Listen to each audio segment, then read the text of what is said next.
Assalamualaikum warahmatullahi wabarakatuh. Pertemuan kita kali ini akan membahas tentang kompresi data atau pemampatan data. Kompresi atau pemampatan adalah proses memperkecil ukuran kapasitas data dari sebuah file dalam memori. Tujuan kompresi adalah untuk meningkatkan throughput. Apa itu throughput? Throughput adalah jumlah atau tingkat kecepatan data yang dapat dikirim melalui saluran komunikasi dalam satuan bit per second atau BPS. Penerapan kompresi atau pemampatan ini biasanya dilakukan untuk beberapa kepentingan, diantaranya untuk membackup data, kemudian untuk proses multiplexing. Di antara contoh membackup data, misalnya kita menyimpan sebuah file di hard disk tertentu, kemudian juga kita gandakan pada hard disk lain, dengan tujuan jika suatu saat hard disk yang satu bermasalah, kita masih memiliki cadangan data. Jadi untuk membackup data ini agar tidak memakan ruang memori yang banyak, bisa kita lakukan dengan cara mengkompres data tersebut. Sedangkan contoh untuk multiplexing yaitu biasanya penggunaan saluran bersama dari beberapa sumber atau inputan pengiriman. Untuk melakukan kompresi ini ada banyak teknik yang bisa dilakukan. Namun berdasarkan algoritmanya, teknik kompresi bisa diklasifikasikan menjadi dua, yaitu berdasarkan algoritma kompresi, yang kedua berdasarkan algoritma rekonstruksi. Berdasarkan klasifikasi algoritma kompresi, artinya yaitu algoritma yang digunakan sifatnya hanya bertujuan untuk menghasilkan nilai bit yang sekecil mungkin.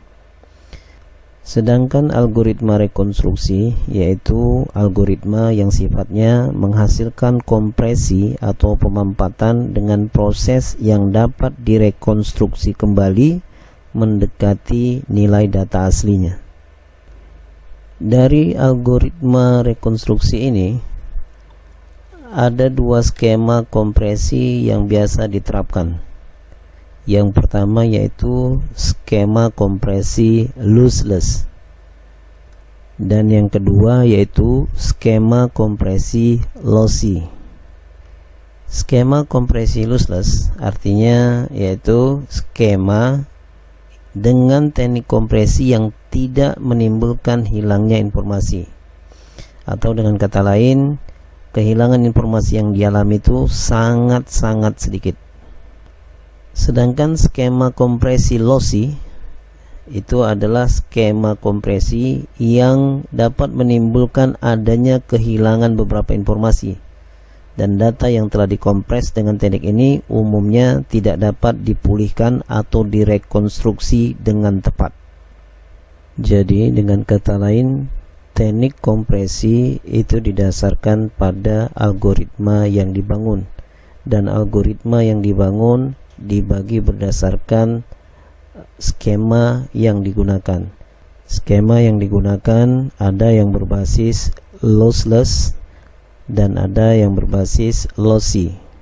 Di antara teknik kompresi dengan algoritma yang memiliki skema lossless, ada beberapa teknik yang sudah dikenal, ya, di antaranya yaitu teknik kompresi dengan algoritma run length, kemudian ada teknik kompresi dengan algoritma half byte, kemudian ada teknik kompresi dengan algoritma Huffman, kemudian ada juga differential, dan ada juga hierarchical. Ya, itulah diantara algoritma teknik kompresi yang berbasis atau berskema lossless. Sedangkan teknik kompresi dengan skema lossy, ya. Di antaranya yaitu ada teknik kompresi dengan algoritma wavelet, kemudian ada teknik kompresi dengan algoritma DCT atau discrete Gaussian transform. Algoritma dengan skema lossless ini banyak diimplementasikan pada data-data gambar, contohnya gambar dengan format PNG dan GIF. Sedangkan untuk algoritma dengan skema lossy diantaranya banyak diterapkan pada data-data dengan format JPEG, MPEG, MP3 dan sebagainya. Jadi artinya algoritma dengan skema lossy ini memberikan toleransi terhadap hilangnya sejumlah data, ya. Contohnya ketika diterapkan pada siaran transmisi televisi, ya, dimana secara detail kalau data dari video itu sangat besar sehingga perlu dilakukan kompresi. Sehingga ada beberapa bagian atau informasi dari video itu yang hilang namun tidak dipermasalahkan dari sisi penerima data atau penonton, ya. Jadi skema loss ini banyak diterapkan di video streaming atau multimedia. Sedangkan algoritma dengan skema lossy itu banyak diterapkan untuk data-data yang sifatnya tidak boleh atau tidak mentoleransi adanya kehilangan informasi, ya, sehingga data tersebut bisa direkonstruksi secara utuh. Nah, dalam pembahasan ini kita akan membahas hanya 3 teknik kompresi dengan skema lossless, yaitu run length, half byte, dan Huffman. Dan dari algoritma kompresi yang ada, kita dapat membandingkan mana algoritma yang mampu mengkompres data sekecil mungkin. Untuk menganalisa mana algoritma yang paling kecil dalam mengkompresi data atau memampatkan data, itu bisa dihitung atau dilihat dengan menggunakan rasio, ya, rasio perbandingan antara file asli dengan file hasil kompresi. Adapun rumus yang digunakan untuk mencari besaran rasio atau nisbah dari kemampuan algoritma tersebut mengkompres data atau memampatkan data, rumusnya adalah rasio atau nisbah sama dengan 100% dikurang, yaitu kapasitas hasil kompresi bagi kapasitas file asli dikali 100%, sehingga nanti akan didapat dari 100% dikurang hasil pembagian. Itulah yang dikatakan dengan rasio kemampuan dari algoritma tersebut dalam memampatkan data atau file. Untuk itu kita akan mulai membahas teknik dengan algoritma kompresi run length. Algoritma kompresi run length. Run length adalah algoritma kompresi yang bekerja dengan cara memampatkan data yang berisi karakter-karakter yang berulang dengan ketentuan jumlah karakter yang berulang minimal sebanyak 4 kali. Langkah-langkah atau algoritma dari run length ini yaitu: 1. Cari nilai karakter yang muncul berulang-ulang lebih dari 3 kali secara berderet pada sebuah file. Langkah kedua, buat bit penanda pada bagian awal karakter yang akan dikompres tersebut.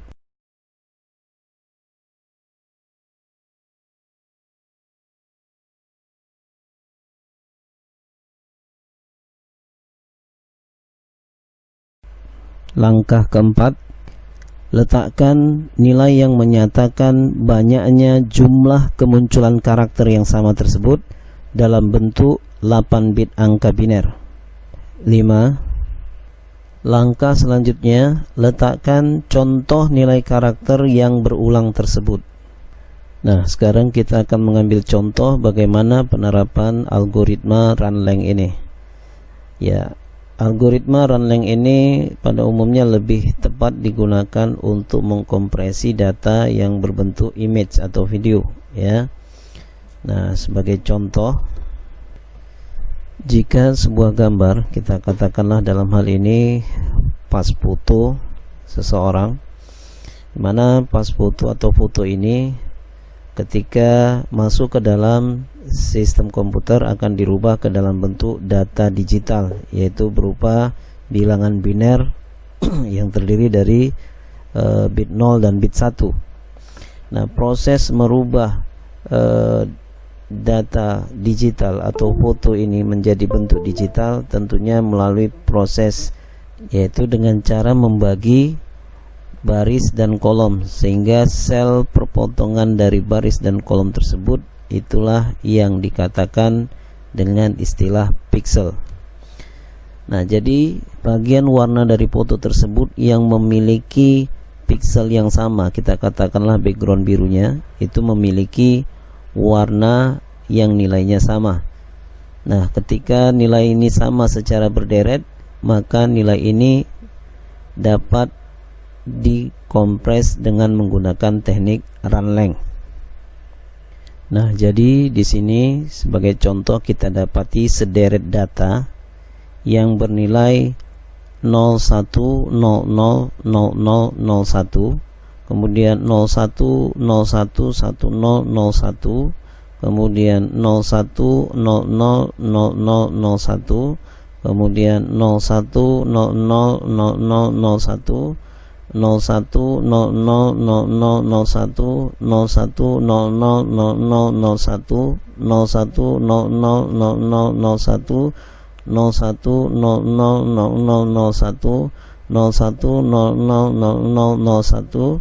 01000001, dan yang terakhir 01000111. Nah, itulah sederetan angka yang kita dapati dari sebuah data yang akan kita kompres.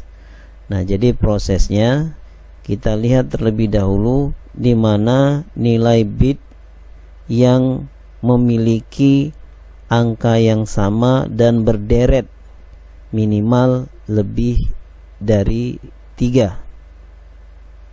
Nah, ternyata kita dapati ada 9 bit yang memiliki nilai yang sama. Namun bit pertama di bagian atas itu dipisahkan oleh bit yang berbeda di baris kedua, sehingga bit ini dikatakan tidak berderet. Namun pada bit di baris ketiga sampai dengan baris ke-10 ini memiliki bit yang sama nilainya, sedangkan bit baris yang ke-11 itu kembali berbeda. Maka dalam hal ini bit yang memiliki nilai yang sama berderet minimal lebih dari 3, maka inilah yang bisa dikompres. Untuk itu langkah-langkah atau algoritma dari proses kompresi menggunakan teknik runlength ini adalah kita tuliskan dulu bit di baris pertama yang tidak terkompres dan bit di baris kedua yang juga tidak dapat dikompres karena tidak berderet dan tidak sama. Nah, selanjutnya kita pastikan terlebih dahulu berapa jumlah bit yang memiliki nilai kesamaan. Dalam hal ini jumlah bit yang sama berjumlah 8. Selanjutnya, sebelum bit yang sama tadi, kita letakkan terlebih dahulu bit penanda.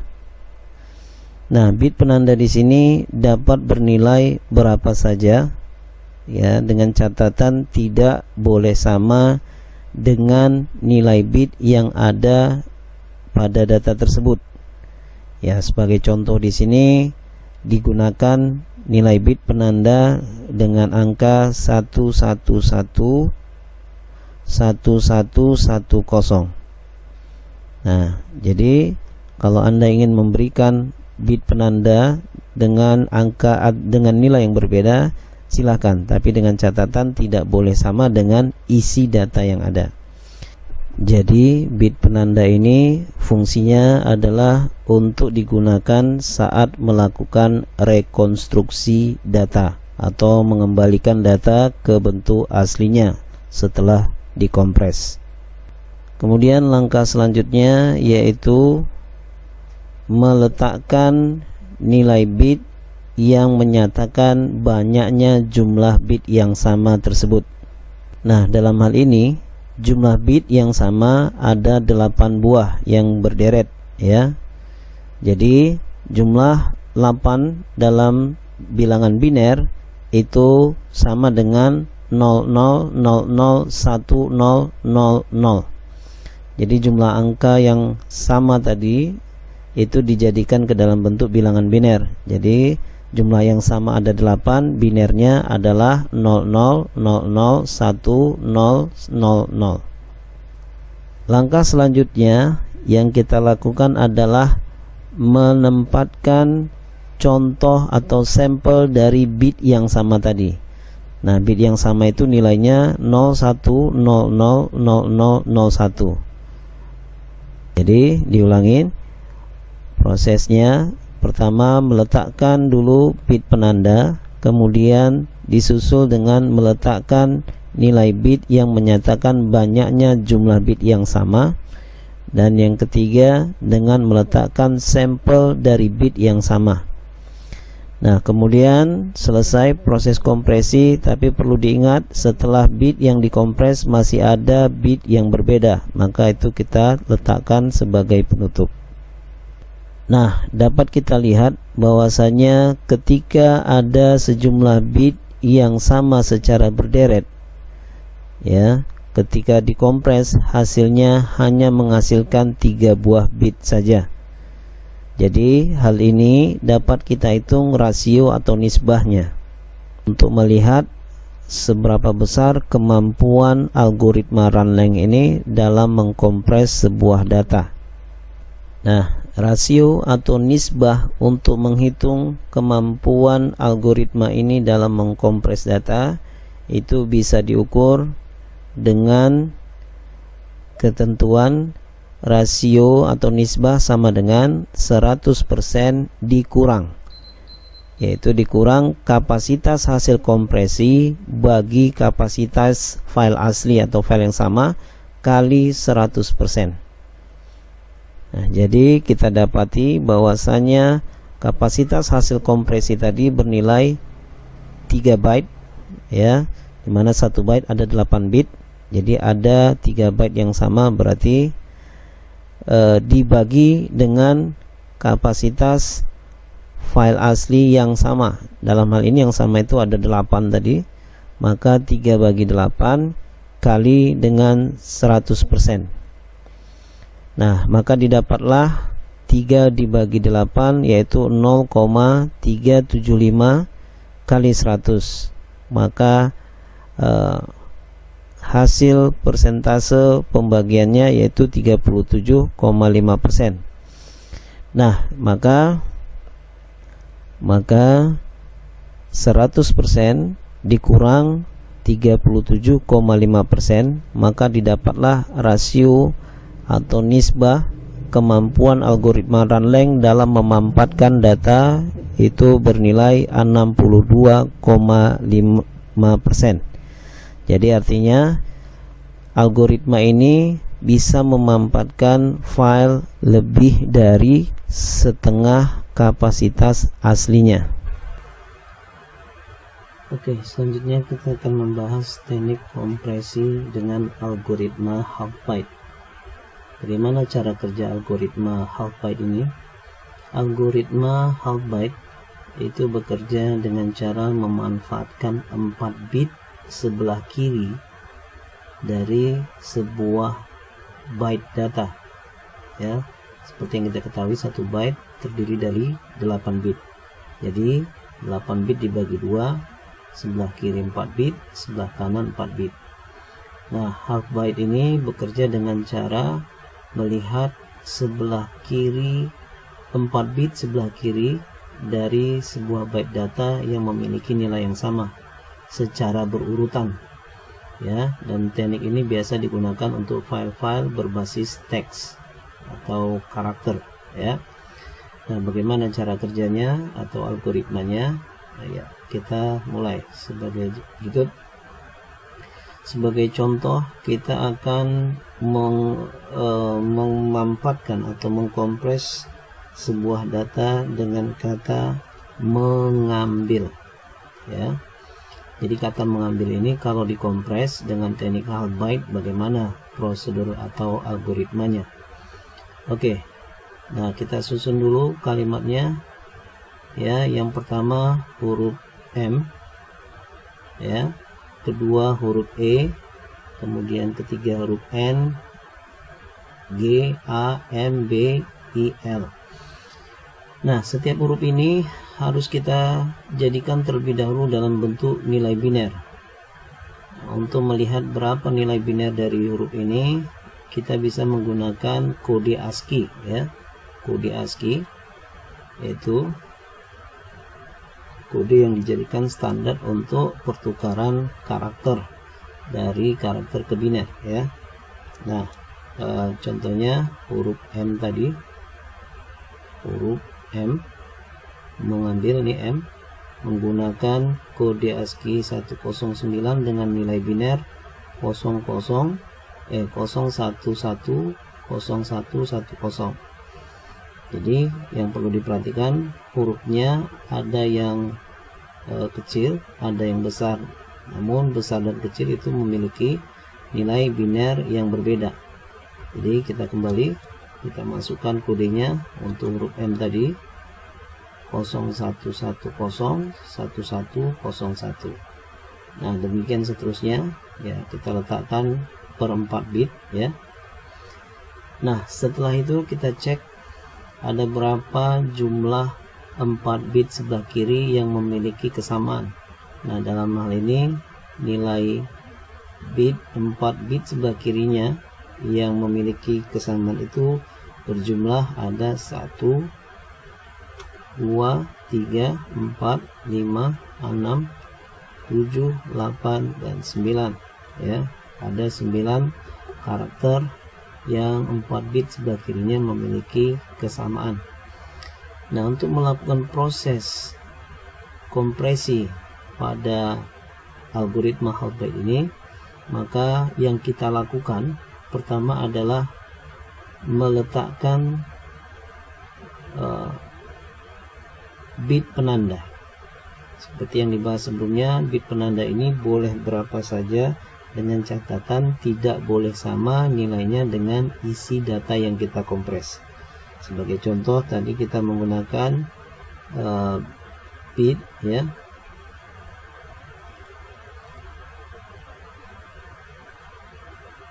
Oke, kita menggunakan bit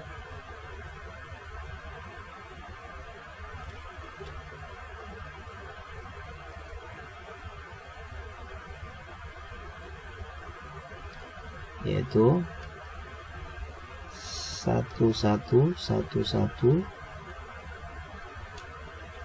ya, 1111,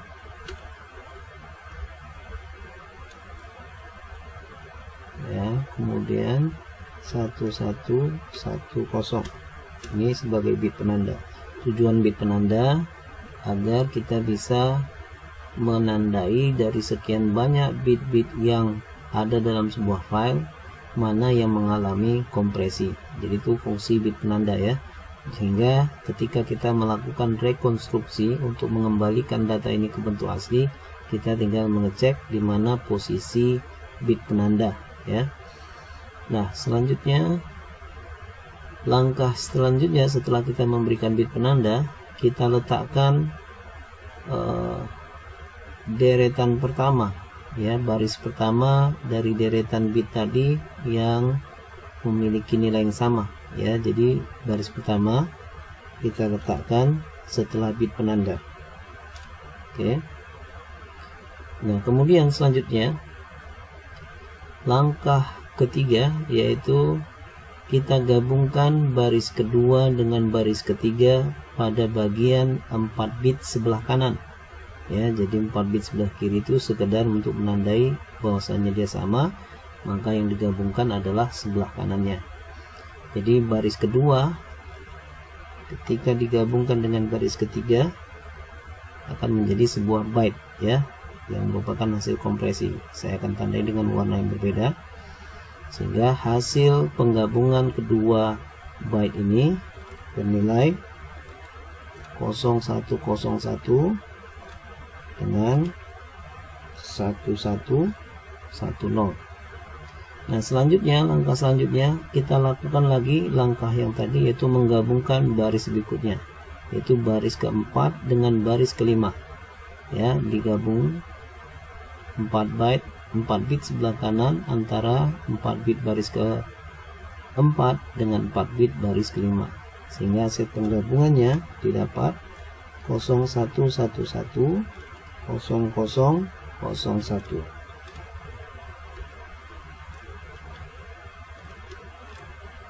Selanjutnya lakukan kembali sampai semua data telah bergabung ya. Berarti selanjutnya adalah baris ke-6 dengan baris ke-7. Kita beri tanda yang berbeda sehingga hasil penggabungannya yang di atas ditempatkan dulu di sebelah kiri, kemudian disusul dengan baris berikutnya di sebelah kanan, sehingga hasil penggabungannya bernilai 1101 0010 ya. Selanjutnya gabungkan baris ke 8 dan 9. Kita kasih lagi warna yang berbeda untuk memberikan tanda ya. Kemudian hasil gabungannya ditulis ya, 1001 kemudian 1101. Nah, langkah selanjutnya ya, kita tutup kembali dengan bit penanda ya. Bit penanda diletakkan kembali setelah file seluruh bit yang sama digabungkan. Nah, inilah teknik atau algoritma kompresi dengan teknik half byte ya, dengan algoritma half byte. Oke, jadi pada bagian pertama itu merupakan bit penanda ya. Pada baris kedua deret pertama ya, bit yang bernilai sama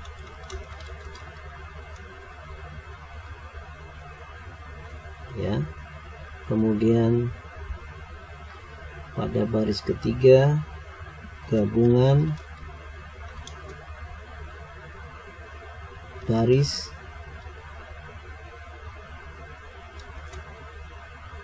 ya, gabungan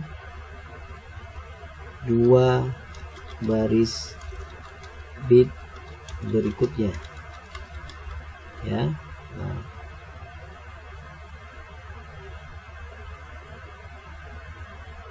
oke ya, jadi untuk selanjutnya sama ya. Dan untuk yang terakhir itu adalah bit penanda sebagai penutup. Jadi tujuannya bit ini digunakan untuk merekonstruksi kembali data yang sudah dikompres, sehingga untuk itu kita bisa hitung nilai rasionya. Bahwasanya rasio dengan algoritma half byte ini menghasilkan nilai yaitu ya 100% dikurang ya, dikurang hasil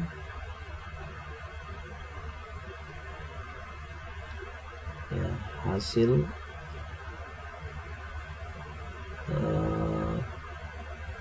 kapasitas kompresi, kapasitas hasil kompresi dibagi kapasitas file asli, ya, sehingga akan didapat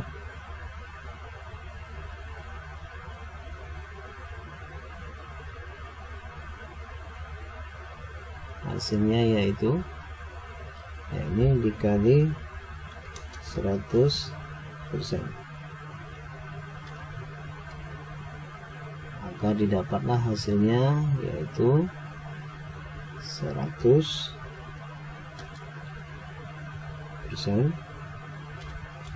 kurang, ya, dalam kurung kita hitung tadi berapa jumlah byte-nya, ya, ini ada 9 byte, ya, 9 byte. Hasil kompresinya ada 7 byte, berarti 7 bagi 9, ya, kali 100, itu rasionya.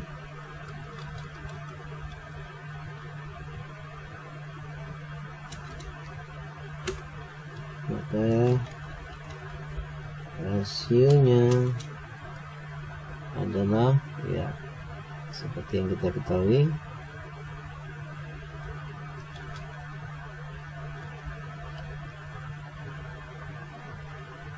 7 bagi 9 menghasilkan nilai 0,77 kali, ya, di sini berarti 100% kurang 77%, ya, sehingga didapat rasio menjadi,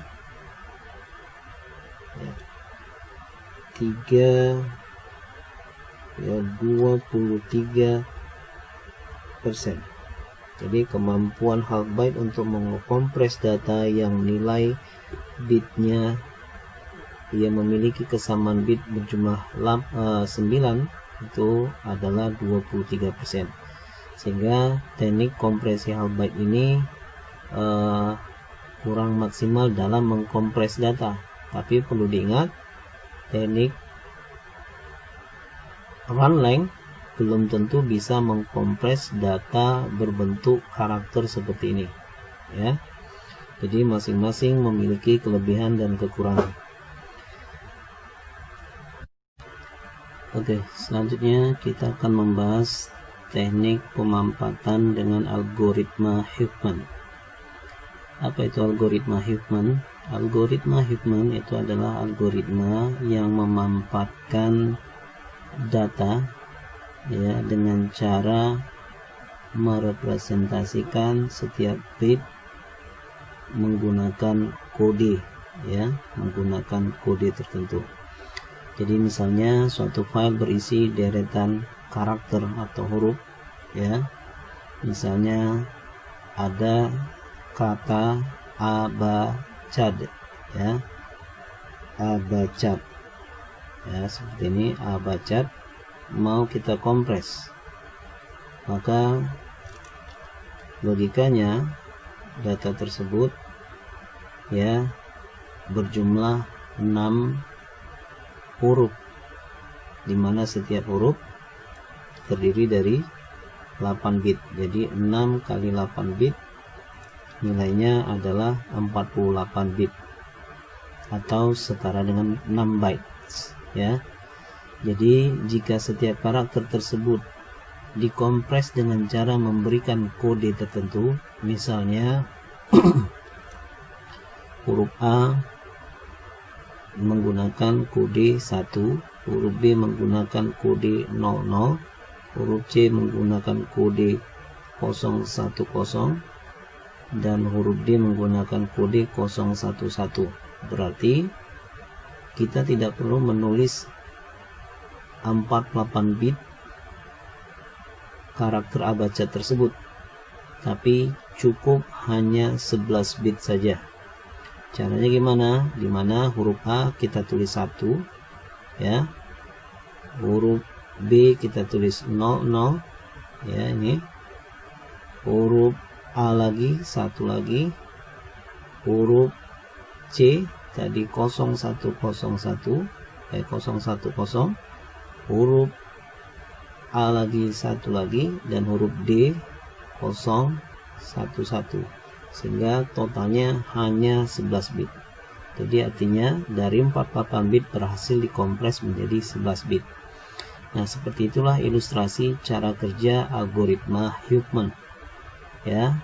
Namun yang menjadi pertanyaan, dari mana kode-kode tersebut didapatkan, ya. Nah, oke. Untuk memahami cara kerja algoritma Huffman ini, kita harus coba, ya, memberikan contoh, ya, cara pemberian kode pada setiap karakter. Oke, sebagai contoh di sini, ya, kita akan mengkompres sebuah kata, ya, kata yang bertuliskan, ya, pendidikan, ya, kata yang bertuliskan pendidikan, ya. Jadi cara kerja metode ini, kata pendidikan ini kita data dulu frekuensi kemunculannya.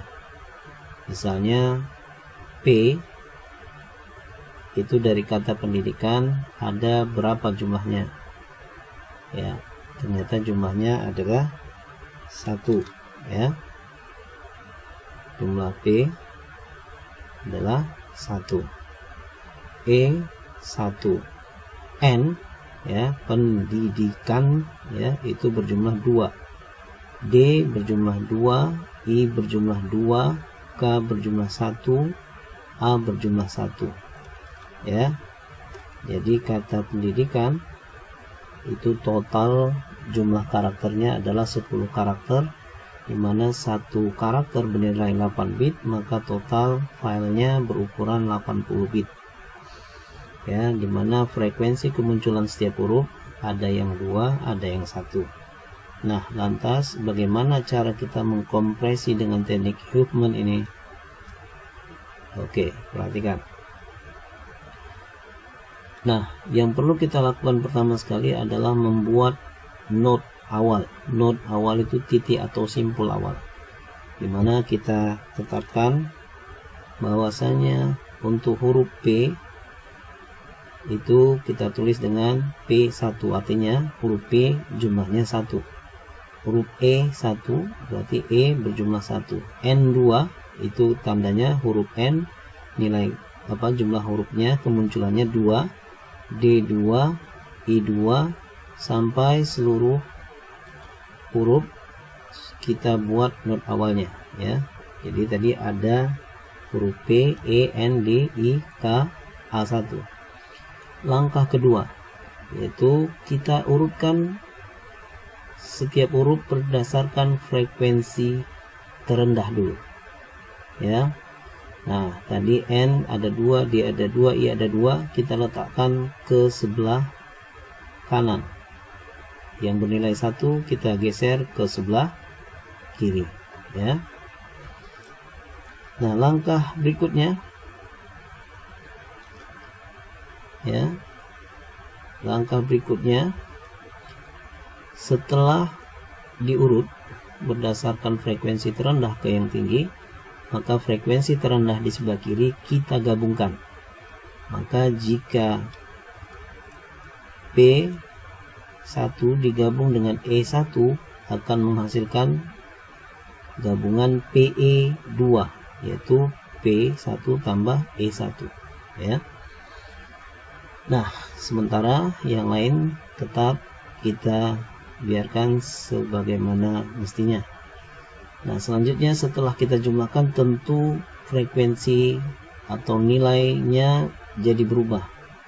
Untuk itu kita lakukan lagi pengurutan, ya, berdasarkan frekuensi terendah dengan frekuensi tertinggi. Berarti K1A1 kita letakkan sebelah kiri, P kita pindahkan ke sebelah kanan. Oke. Nah, dengan tetap menunjukkan bahwasanya P itu berasal dari P1 dan E1. Jadi pohonnya tetap dibuat. Oke, kemudian selanjutnya, langkah selanjutnya kita gabungkan lagi tadi antara K1 dengan A1. Ketika kita gabungkan jadilah dia KA2 ya, KA2 ya.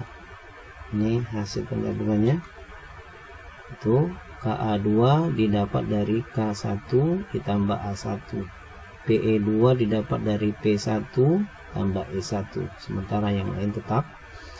Nah, jika demikian ternyata secara frekuensi nilainya sudah sama semua. Nah, kalau sudah sama semua tidak perlu diurut lagi, tapi yang perlu kita lakukan langkah selanjutnya adalah menggabungkan frekuensi yang sama yang di sebelah kiri. Ketika ini sudah bernilai sama, kita gabungkan, berarti KA2 tambah PE2 jadilah dia KPE 4. Nah, kita buatkan pohon hierarkinya, bahwasanya KPE2 KPE4 ini berasal dari KA2 dan PE2, di mana KA2 itu gabungan dari K1 A1, PE2 gabungan dari P1 E1. Nah, kemudian yang lain seperti biasa, belum ada perubahan.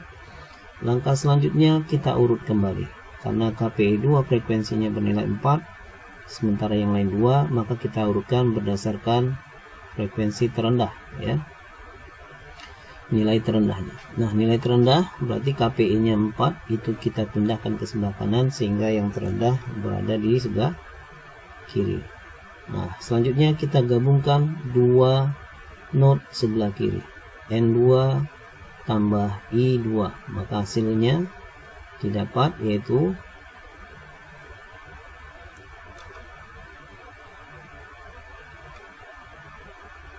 ya, didapat hasilnya NI4, di mana N-nya 2, I-nya 2. Sementara yang lain itu tetap. Sehingga sekarang kita lihat bahwasanya yang memiliki nilai 4 adalah NI dan KPE, sementara D masih 2. Maka langkah selanjutnya yang kita lakukan adalah mengurutkan kembali berdasarkan frekuensi terendah. Oke, sekarang kita lihat setelah diurut, D di sebelah kiri, D2 di sebelah kiri karena dia memiliki nilai yang paling kecil, KPE di sebelah kanan dan NI sebelah kanan. Langkah selanjutnya, karena tidak ada lagi yang sama, maka antara frekuensi rendah dengan frekuensi tinggi bisa langsung kita gabungkan.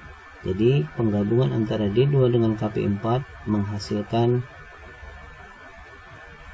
DKPE 6 ya, DKPE 6, dimana DKPE ini berasal dari D2 ditambah KPE4, KPE4 berasal dari K2 dengan PE2, K2 berasal dari K1 dengan A1, PE2 berasal dari P1 dengan E1. Oke, langkah selanjutnya yang kita lakukan adalah mengurutkan kembali nilai yang rendah ke yang tinggi, dimana tadi di KPE menjadi 6 nilainya, sementara NI4 masih 4. Setelah diurut, langkah selanjutnya adalah digabungkan antara NI4 dengan DKP6. Maka hasil penggabungannya kita dapati adalah NI DKPE 10, dimana ini penggabungan dari NI4 ditambah DKPE 6, hasilnya NI DKPE 10. NI2, NI4 berasal dari N2, I2, DKP6 berasal dari D2, KP4. KP4 berasal dari K2 dengan P2, K2 dari K1, A1, P2 dari P1, E1. Nah, selanjutnya kalau sudah, maka ya, kalau sudah digabung semuanya, maka yang kita lakukan adalah yaitu memberikan nilai ya pada setiap down. Down itu artinya sisi kiri dan sisi kanannya ya. Ini sisi kiri, ini sisi kanan. Nah, konsepnya atau kaidahnya, setiap yang berada di sisi kanan itu kita beri bit 1 ya. Pada yang berada di posisi kiri kita tandai dengan bit 0. Jadi setiap cabang atau akarnya kita tandai dengan 0 atau 1, dimana kalau di sisi kanan bercabangnya kita tandai dengan 1, kalau bercabang di sisi kiri kita tandai dengan 0. Oke, kita mulai dari huruf yang pertama, yaitu Ni DKP 10 kalau dibagi itu kombinasinya adalah NI 4 dan DKPE 6. Maka DKPE itu bernilai 1 ya. Oke. Maaf, kita lihat urutan pertamanya. Ya, dari tabel yang tadi sudah kita susun sebelumnya ya. Dimana susunan tabelnya tadi yang akan kita cari adalah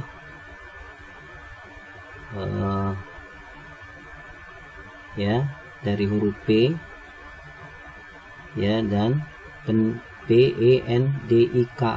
Kita mulai dari huruf P ya. P ini berapa kodenya?